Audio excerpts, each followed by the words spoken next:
Hello po sa inyong lahat mga ka-crypto. Ako po si Pinoy Crypto Trader at sa video na ito ay pag-uusapan po natin ang malaking XRP transfer na naganap mula sa Upbit, ang pinakamalaking crypto exchange sa South Korea, kung saan ay nagdulot po ito ng malaking ingay dito sa crypto market. Ano nga ba ang ibig sabihin nito? Bakit po ito mahalaga? At paano po ito nakakaapekto sa atin bilang mga Pinoy crypto enthusiast? Lalong-lalo na sa mga may interest kay XRP.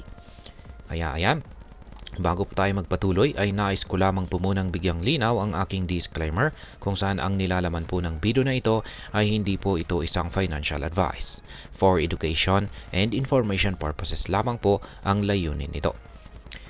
Una ay ano nga ba ang nangyari sa malaking XRP transfer na ito? Nitong nakaraang 6 na oras ay isang malaking halaga ng XRP ang nailipat mula sa Upbit papunta sa isang hindi kilalang wallet address. Ayon po sa Whale Alert, isang blockchain tracking service, umabot po sa 24 million XRP na may halagang $60.63 million ang na-withdraw mula sa exchange na ito. Napakalaking halaga, hindi po ba? Ang hindi pa malinaw ay ang layunin ng transaction na ito. Ang ganitong klasing malalaking galaw ay kadalasang iniuugnay sa mga whales o mga malalaking market players tulad po ng Ripple, malalaking exchanges tulad ng Binance o mismong ang originating exchange nito. Ngunit hanggang ngayon, walang malinaw po na impormasyon kung sino ang nasa likod ng recipient wallet at kung ano po ang tunay na intensyon nito. Ngayon ay ano po ang kaugnayan ng timing ng transaction na ito? Kapansin-pansin po na si XRP ay nagkaroon ng price surge na higit 10% bago po naganap ang transfer. Mula sa dating presyo nito, si XRP po ay umabot sa $2.62 na may kasamang napakalaking trading volume na $10.72 billion. Sa mundo ng crypto trading, ang ganito pong price movement ay maaring magdulot ng speculation o haka-haka sa market.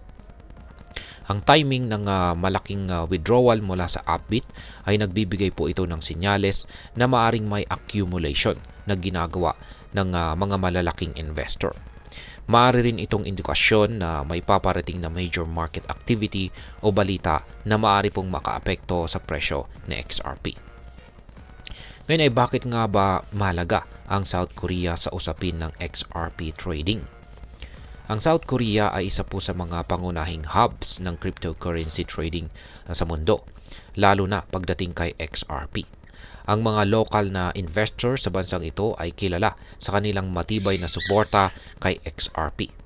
Sa katunayan, ang South Korean exchanges tulad po ng Upbit ay madalas na may mataas na trading volume kay XRP kumpara sa ibang mga bansa. Sa kontekstong ito, ang anumang malalaking galaw kay XRP na nagmumula sa South Korea ay maaaring magkaroon po ng mas malawak na epekto sa global market ng cryptocurrency. Ngayon ay ano naman po ang implikasyon nito para sa mga Pinoy crypto enthusiast? Ayan. Kung isa ka pong Pinoy trader o investor, ang mga ganitong balita ay dapat mong bigyang pansin. At bakit? Dahil ang malalaking transaksyon ito ay maaring magsilbing signal ng paparating na pagbabago sa presyo ng XRP. Halimbawa, kung ang transaksyon na ito ay bahagi ng accumulation ng mga whales, maaring magresulta po ito sa price surge sa hinaharap. Sa kabilang banda, ang kawalan po ng impormasyon tungkol sa layunin ng transaksyon ito ay nagdadala rin ng uncertainty. Sa crypto trading, mahalaga po ang pagiging maingat. Huwag basta-basta mag-decide base lamang sa hype o speculations. At ngayon ay ano naman po ang aking masasabi tungkol dito? Ang mga ganitong balita ay nagpapakita po kung gaano ka-dynamic at unpredictable ang cryptocurrency market. Para sa atin bilang mga Pinoy, mahalagang manatiling updated at saka informed sa mga ganitong galaw, lalo na kung balak nating mag-invest o mag-trade kay XRP o sa iba pang mga cryptocurrencies. Tandaan, ang kaalaman ay kapangyarihan dito sa mundo ng crypto. Habang patuloy po ang paglago ng industriya na ito, huwag kalimutang mag-research, gumamit ng tamang tools at sumunod sa tamang risk management strategies. At ayan, hanggang dito na lamang po tayo sa video na ito mga ka-crypto.